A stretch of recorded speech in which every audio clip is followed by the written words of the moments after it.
Olá, meus irmãos umbandistas, meus saravá a todos.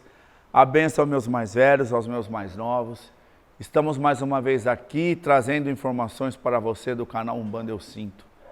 Que o nosso Pai Olô não possa nos abençoar em mais este tema que vamos trazer aqui, falando sobre Quaresma para nós umbandistas. Pedimos a licença ao povo do santo, ao povo do axé, mas vamos colocar aqui a nossa versão, né, a vertente da nossa casa de como trabalha e de como nós aprendemos com os nossos mais velhos, porque é um assunto polêmico que, de uma certa forma, cada casa tem uma forma de interpretar. Não estamos aqui querendo ser o dono da verdade, mas estamos aqui para compartilhar com vocês a nossa verdade. Se essa nossa verdade servir a vocês, podem com certeza fazer bom uso, que não os prejudicará. Mas se a nossa verdade não condiz com a verdade de vocês, apenas ouça e guarde, talvez num momento sirva, e se não servir também, não terá problema algum. Nós sabemos que a Umbanda, ela é uma religião que também cultua o sincretismo religioso, ela traz na sua corrente, em uma das suas correntes, o sincretismo religioso, ao qual, se nós observarmos nos congares de Umbanda, a maioria das imagens que nós temos no congá são imagens de santos católicos, que provém desse sincretismo, dessa analogia que os nossos antepassados nos ensinaram através da força dos guias, da manifestação dos orixás, a fazer a associação. Haja vista que um dos pilares da Umbanda também é o cristianismo, porque devido ao sincretismo religioso, nós acabamos cultuando os santos da Igreja Católica. E também pelo fato de que a grande maioria de nós vem de um cristianismo, né? De um catolicismo, raras exceções. A grande maioria já fez primeira comunhão, catecismo. E isso, de uma certa forma, influenciou a nossa vida. E quando nos tornamos adeptos da Umbanda, ou se já nascemos adeptos da Umbanda através dos nossos mais velhos, eles também não deixaram essa ligação de fora. E fez com que o catolicismo se empregasse de uma forma bem forte dentro da Umbanda. As orações que fazemos, Pai Nosso, Ave Maria, Salve Rainha, o Crê em Deus Pai, são tudo orações que vêm do catolicismo.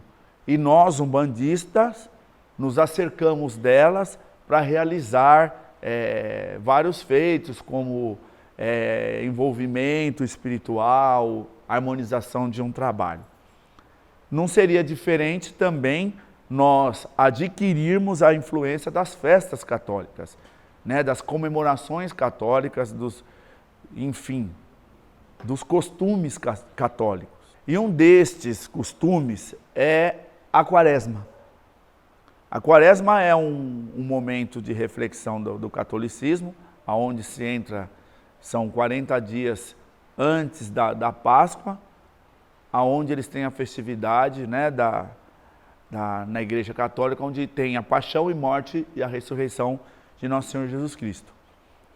E nós, pela condição do respeito, aonde o Mestre Jesus é uma grande divindade dentro da Umbanda, está sempre localizado e associado a Oxalá, localizado num ponto central ou em destaque do terreiro, pela força que ele emana, pela ligação com o orixá Oxalá, nós acabamos também, por questão de respeito, trazendo esse costume da Quaresma para dentro da Umbanda.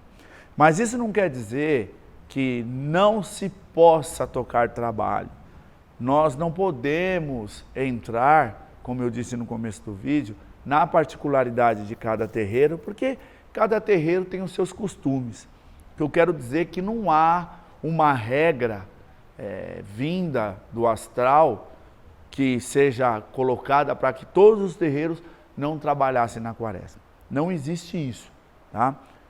Existe sim essa influência dos nossos mais antigos de que nós não devemos tocar trabalhos espirituais na época de quaresma, que acontece a partir da quarta-feira de cinzas após o carnaval e se estende até a sexta-feira da paixão, seria a sexta-feira maior, e no sábado de aleluia, ao meio-dia, acaba o período da quaresma, porque já entra na questão do aleluia e no domingo já é a Páscoa. Por que que eles nos auxiliam, né, os nossos mais velhos traziam esse costume? Porque eles nos ensinavam e nos ensinam que a quaresma é um período onde a vibração do planeta Terra, pelo acontecido já na época de Jesus, ela fica um pouco mais densa, ela se torna uma vibração um pouco mais pesada, aonde os orixás em si se recolhem em respeito a esses 40 dias que Jesus passou no deserto, e quando eles se recolhem, a energia da Terra fica mais vulnerável, aonde grandes equipes negativas do baixo astral acabam, de uma certa forma, fazendo ligações a médiuns que não são preparados ou as próprias pessoas que são ligadas bem na questão do negativo, e elas acabam tendo maior poder de atuação sobre essas pessoas, deixando as pessoas numa vibração um pouco mais pesada. Olha, haja vista que a gente respeita todas as opiniões, mas se nós colocarmos que o orixá já era mais velho do que a passagem de Jesus na Terra, a gente começa a entender isso. Os orixás, os guias espirituais, respeitam sim a história da divindade de Jesus, mas para respeitar, não precisa não emanar essas vibrações. O que acontece, que muitas vezes as pessoas não entendem, é que no período da quaresma, a Terra passa por um processo de expurgo, por um processo de transmutação. Ao invés das pessoas acharem que os espíritos, os guias espirituais, os orixás se recolhem, não. Eles entram nessa energia da Terra para transmutar essa energia pesada. Eles entram nessa energia de decantação. É um período onde vai se recolher para que você comece a decantar todo o negativismo dentro desses 40 dias, seja pensamento negativo, vícios, atitudes, ou seja, é um período de reclusão. E neste momento, você está decantando aquela energia negativa, que muitas vezes está no seu mental, nas suas atitudes, na tua vida, na tua vibração. E como a Páscoa é renovação, essa energia do novo dá a libertação para você.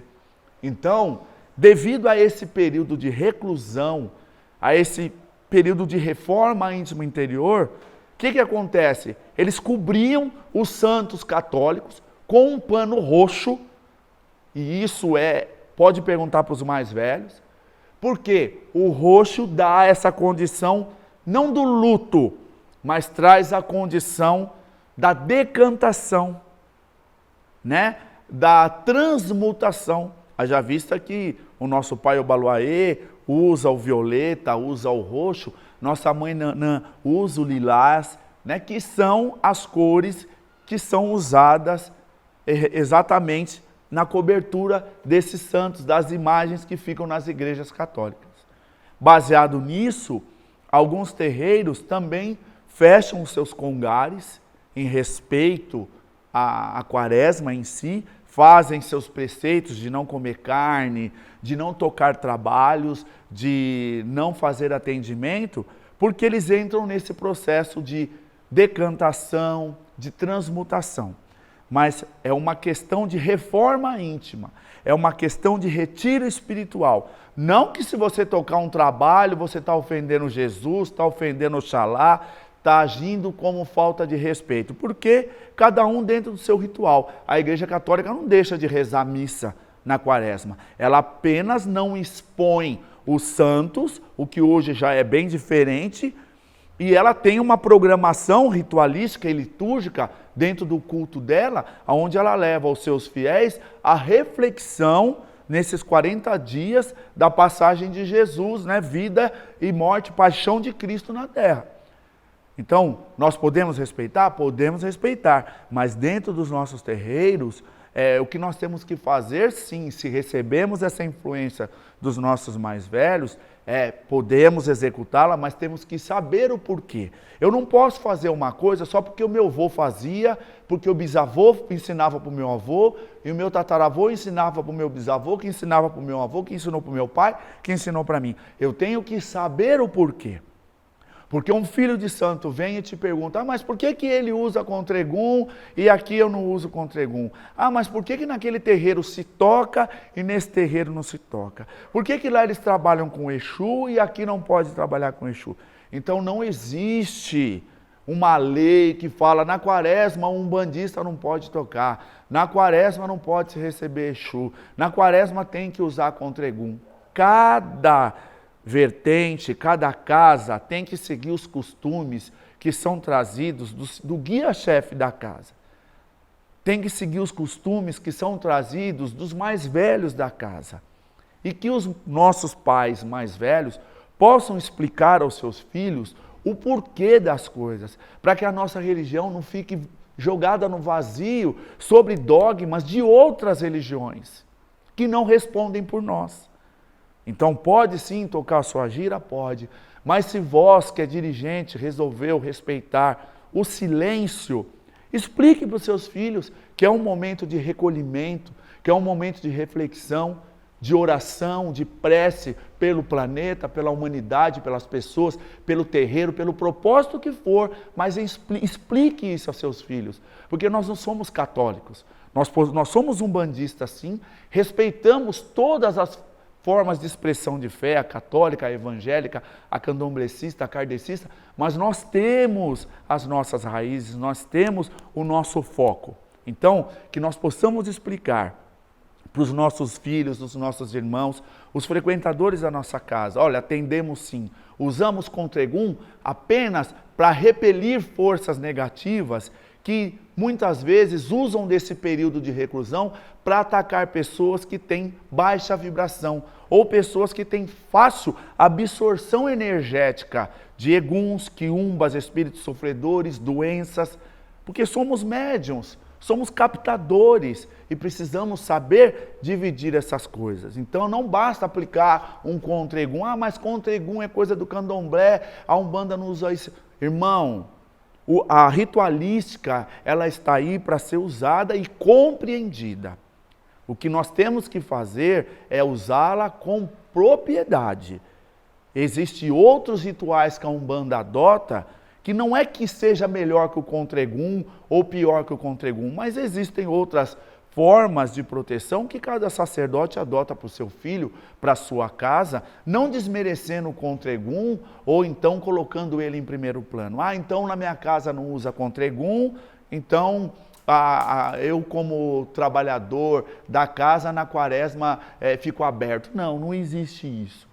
Se você não usa o contregum, eu tenho certeza que na sua casa o guia espiritual vai trazer ali uma vibração energética protetora para esse período de decantação, de reflexão, de transmutação. Seja através dos banhos, seja através dos passes, das giras com pretos velhos, caboclos ou até com o povo da esquerda. Então, meus irmãos, o que a gente quis dizer aqui a vocês é que não há uma regra. Há sim um respeito, uma absorção, mas que essa forma de trabalho, ou de reclusão, ou de reforma íntima, seja explicada aos membros da casa, aos filhos da casa, porque isso só vai trazer para nós fortalecimento. A Umbanda, ela é aberta a tudo e a todos, desde que seja dentro da caridade. Nós louvamos sim a divindade de Jesus de Nazaré, um grande mestre espiritual.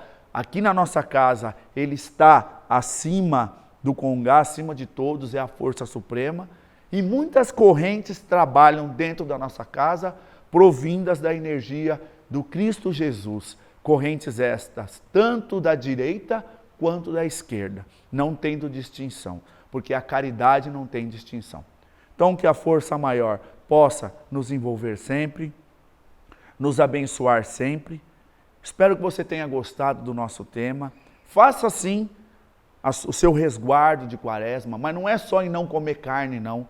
É o seu resguardo no coração, na mente e, acima de tudo, na boca, naquilo que se fala, como se fala, para quem se fala.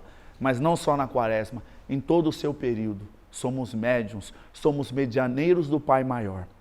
Espero que você tenha gostado, curta nosso canal, dê um joinha, compartilhe, porque Umbanda eu sempre sinto essa vontade de trazer novos assuntos para que aqui possamos dissertá-los. Meu saravá a todos e até o próximo vídeo.